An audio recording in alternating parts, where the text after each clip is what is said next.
دریا کے کنارے سرسبز شاداب جنگل آباد تھا، جہاں ایک شیر حکمرانی کرتا تھا۔ بادشاہ ہونے کے ناطے وہ بہت مغرور تھا۔ اس علاقے میں کسی دوسرے شیر کو حملہ کرنے کی ہمت نہ تھی۔ ایک دن شیر اپنے وزیروں کے ساتھ جنگل کے دورے پر نکلا۔ اس کی ملاقات خالہ بلی سے ہوئی۔ شیر نے پوچھا، خالہ بلی، یہ تمہارا حال کس نے کیا ہے؟ بلی نے بتایا، جب سے مجھے انسانوں نے پکڑا ہے یہ میرا حال کر دیا ہے۔ شیر طیش میں آ گیا اور کہا، خالہ، مجھے اس انسان کا پتہ بتاؤ، ابھی اس سے تمہارا بدلہ لیتا ہوں۔ یہ سن کر بلی بولی، تم نہیں جانتے، انسان بہت خطرناک ہے۔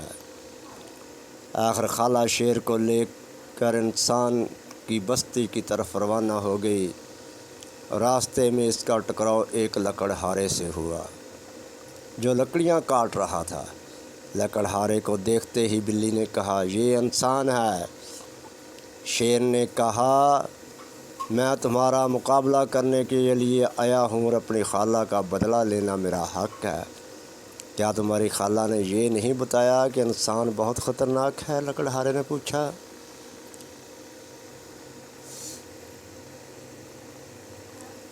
میں تمہیں مزہ چکھا کر ہی رہوں گا، شیر نے کہا۔ جب لکڑہارے نے وقت کی نزاکت کو بھانپ لیا تو اس نے کہا، ٹھیک ہے، تم یہیں رکو، میں لکڑیاں جھونپڑی میں رکھ کر آتا ہوں۔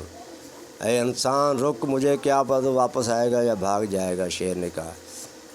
لکڑہارا واپس جانے کے لیے پلٹا ہی تھا کہ لکڑہارے نے کہا، مجھے لگتا ہے میرے آنے تک تم یہاں سے بھاگ جاؤ گے۔ یہ بات سن کر شیر ہنسنے لگا اور بولا کہ میں نے تمہیں خود مقابلہ کرنے کے لیے کہا ہے، بھلا میں کیوں بھاگوں گا؟ لکڑہارے نے کہا، نہیں، مجھے تمہاری بات پر یقین نہیں ہے۔ شیر نے پریشانی کے عالم میں خالہ کی طرف دیکھا۔ خالہ نے ترکیب سوچی اور کہا، ایسا کرتے ہیں، شیر کو اس درخت سے باندھ دیتے ہیں۔ چنانچہ بپرا شیر اس ترکیب مان گیا۔ جو ہی شیر درخت سے باندھا گیا، لکڑہارے نے موٹی لکڑی اٹھائی اور شیر کی پٹائی شروع کر دی، اور پورے جنگل میں شیر کی چیخ و پکار سنائی دینے لگی۔ اچھی طرح شیر کو پیٹنے کے بعد لکڑہارے نے کہا، بلی، اپنے بھانجے کا خیال رکھو، میں ابھی آتا ہوں۔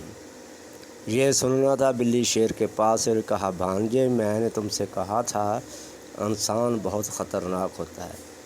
اب سزا بھگتو اپنے غرور کی۔ غرور کا سر ہمیشہ نیچا ہوتا ہے۔